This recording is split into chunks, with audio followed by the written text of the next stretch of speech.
Bonjour à toutes et à tous. En ce mardi 13 mai 2025, le rebond du secteur automobile qui a commencé hier se poursuit. Alors, dès la semaine dernière, on avait vu des signes de frémissement après la forte baisse en avril suite à l'initiation de la guerre commerciale. Les marchés avaient eu peur que l'automobile européenne ne puisse plus du tout se vendre, ne puisse plus du tout s'exporter.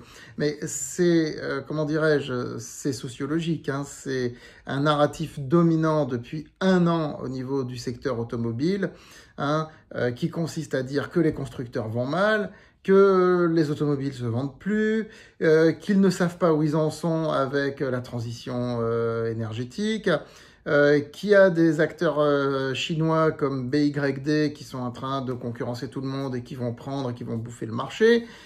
C'est un narratif dominant, on va dire, depuis un an, qui fait qu'un titre comme Stellantis, par exemple, on va le voir à l'écran, a complètement plongé. Il était à plus de 20 € l'année dernière. Alors je ne dis pas que Stellantis a fait une super année 2024 en termes de résultats financiers, loin de là, hein.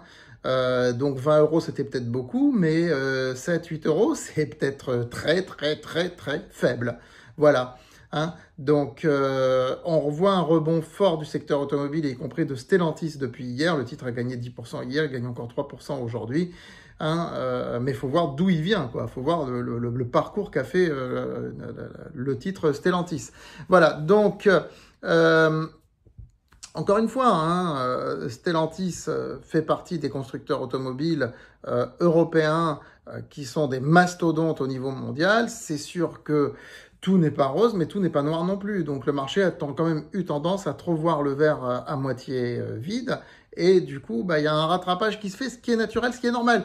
Il n'y a pas eu de news spécifique pour faire rebondir le secteur automobile sur ces derniers jours.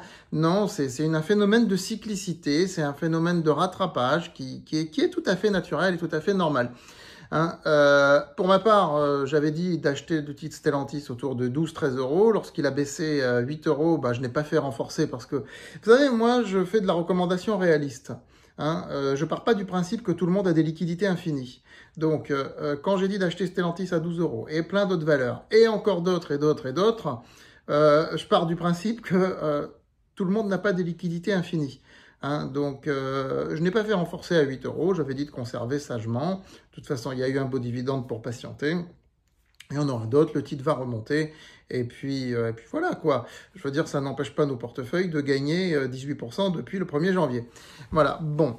Hop Mobility, qui est une de nos valeurs favorites, hein, tout le monde le sait, que j'ai recommandé depuis un an. Alors là, c'est différent, on est sur un équipementier.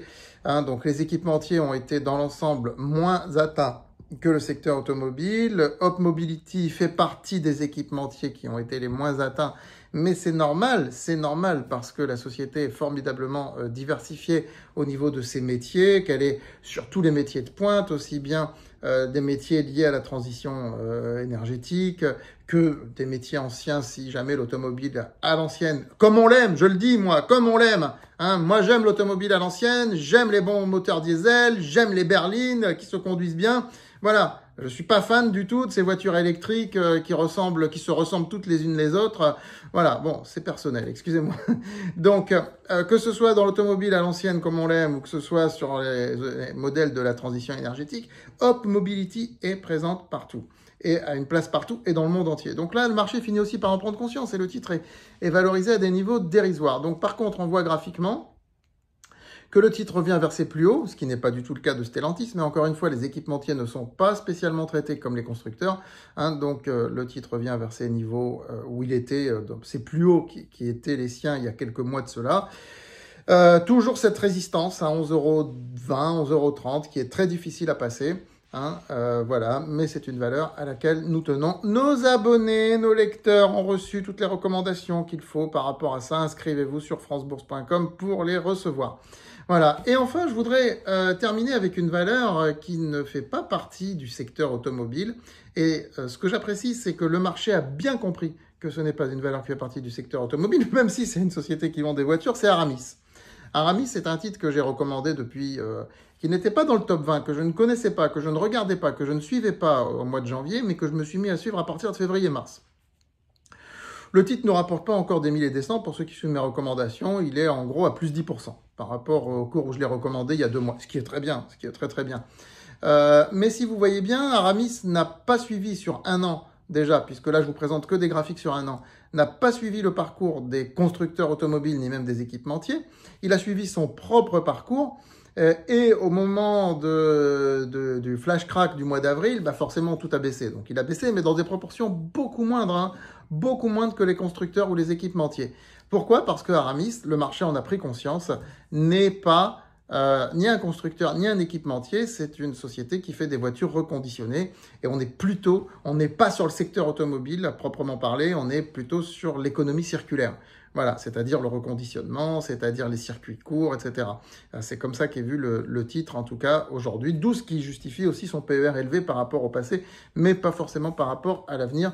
J'ai fait plusieurs analyses sur cette valeur. Voilà, n'oubliez pas de liker et partager cette vidéo et de vous inscrire à cette chaîne YouTube. À très vite.